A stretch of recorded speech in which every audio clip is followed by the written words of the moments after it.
Yo, Old Primey here and welcome to the in-depth 1 to 99 cooking guide. Today we are going to cover all the best methods, items and locations for the cooking skill. Let's go. If you're not a level 3 skiller, I highly recommend doing family crest before starting off with the cooking grind. The requirements for the family crest are 40 mining, 40 smithing, 59 magic, 40 crafting and the ability to feed a level 170 demon. From the rewards you're going to get steel gauntlets, which you are able to turn into the cooking gauntlets by talking to Caleb in P2P. So here's a chart of the burning rates. As you can see, the gauntlets decrease the likelihood of burning the fish significantly. You never really stop burning the higher level fish such as sharks or anglerfish if you do not have the gauntlets or the cooking cape itself. But gauntlets aren't the only thing in RuneScape that can increase your burning rates. Let me introduce you to the Hosidius Kitchen. It contains two cooking ranges which provide a 5% increased chance of successfully cooking food over standard cooking ranges. Combine them with the gauntlets and you'll get the lowest burning rates in the game. Okay, so where should we cook? Well, first you have to figure out what to cook on. There are two options commonly used in RuneScape, a fire and a range, which both have their own benefits. So let's take a closer look. First, let's talk about the range. It's been stated that range has a lesser burning rate than a fire. The exact percentage is unknown, but it's not a very big difference.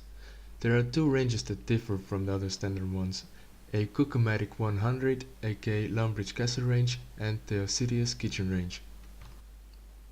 The Hosidius Kitchen is a small building located in the Hosidius district, just east of Mess.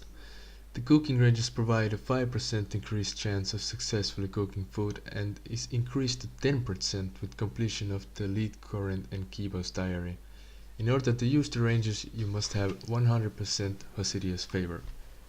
The Cook-o-matic 100 or Lumbridge Castle range has a lower burn rate for certain foods. The exact percentage is again unknown, but using this range at low levels can be pretty useful. In order to use the range, you only need to have completed the cook's assistant quest, but it's highly recommended to also complete the start of the recipe for disaster, the another cook's mini quest, for unlocking the Lumbridge basement bank chest, which makes the banking much faster. The range has a reduced burn rate on the following foods. If you decide to go for the Cook-o-matic method, then it's only worth it to do until 35 cooking, or until you stop cooking salmon. Salmon is the highest level fish that works on this range, so other fish are more efficient to cook on other ranges closer to bank. On to the other ranges. The best range in the game currently is located at Mist Guild. It's literally right next to the bank and you don't have to move at all. In order to use this range, you must have completed the Dragon Slayer 2 quest. Mist Guild is located just southwest of Veldup Hills and there are two quick ways to get here. First option is to make your way to any spirit tree and choose the fifth option to teleport to Veldup Hills. Once there, go a little north and cross the bridge west and go through the gate. Run south, take the southern staircase up to the second floor and run northeast. The second and the fastest option is to use your mythical gate teleport to get right next to the statue and make your way to the second floor. Since there is really nothing to talk about regular fires, I'm gonna show you the fire cooking spots in this list as well. The second best cooking spot in the game is in Rogue's Den. This is a one tile cooking spot just as the previous one. The only thing that makes this come in the second place is that you have to left click the bank and use the fish on the fire. Still, this place doesn't require a 2-hour master quest to enter and is a perfect place for skillers or low levels. I got my 99 here as well. Rogue's Den is located under the Berthold pub. There are many options to get here. For example, you can make your way to Falador and run from there, but the easiest way is to use a gaming necklace. Select the first option to teleport to Berthold, run south, enter the pub and climb down the trapdoor. Okay, I think we're ready to start cooking now. I'm gonna include both members and free-to-play methods in this guide, but 1 to 35 cooking, both players do the same thing. From level 1 to 15 we're going to cook shrimps. We need 150 of them and this is gonna take approximately 5 minutes. From level 15 to 25 we're going to cook trouts. We need 200 trouts and it's going to take approximately 10 to 15 minutes. From level 25 to 35 we're going to cook salmons. We need 300 salmons and it's going to take about 20 minutes. From level 35 members have the option to make wines. This method is only going to take you about 20 hours to get 99 cooking. We need to make 65,000 vines and it's going to cost us 8 mil according to current prices. So from level 35 to 50 we're going to cook tuna and we need about 900 of them. From level 50 to 75 we are going to cook lobsters. We need 10,000 of them. Now, free-to-play players. The only thing we can really cook to 99 is swordfish, which is the fastest XP rate for free-to-play. We'll need about 90,000 of them.